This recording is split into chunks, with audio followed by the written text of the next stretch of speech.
Des plombiers chez les voyous. L'originalité de ce dossier, c'est que les trafiquants présumés au nombre de 7 sont poursuivis sur la base d'écoutes réalisées par la police dans un appartement ici cours Lafayette, ainsi que dans leurs différentes voitures.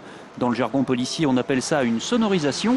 Il faut arriver à poser des micros. C'est plus compliqué que les écoutes téléphoniques classiques, mais souvent plus payant. Une méthode très encadrée par les juges, mais qui aujourd'hui fait bondir les avocats.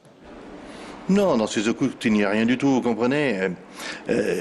On prend des écoutes. Elles sont certainement vraies, elles sont certainement sincères. Des choses se disent. Mais encore faudrait-il qu'il soit démontré que ces choses correspondent aux faits qui sont reprochés. Car dans ce dossier, le problème, c'est que les policiers n'ont pas pu saisir de drogue. On parle d'héroïne, de hashish, de cocaïne, mais on n'en a pas trouvé. Aucun gramme de drogue saisi et des reconstitutions à partir des conversations captées. Si on les accuse d'avoir importé ou détenu telle ou telle drogue, c'est parce on aura entendu telle ou telle conversation ou qui aurait pu provenir de tel ou tel endroit. Donc si ça provenait de tel endroit, ça pouvait déterminer l'origine du produit. C'est des raisonnements très indirects, extrêmement dangereux. En revanche, les enquêteurs ont pu saisir, caché dans une voiture, la somme de 235 000 €.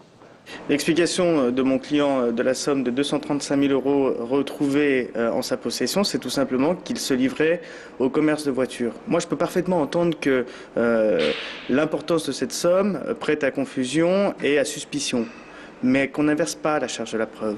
Dans ce cas-là, c'est au procureur de la République d'établir que c'était lié aux stupéfiants, ce qu'il est rigoureusement incapable de faire. Cette affaire de stupes et de micros doit être jugée jusqu'à jeudi.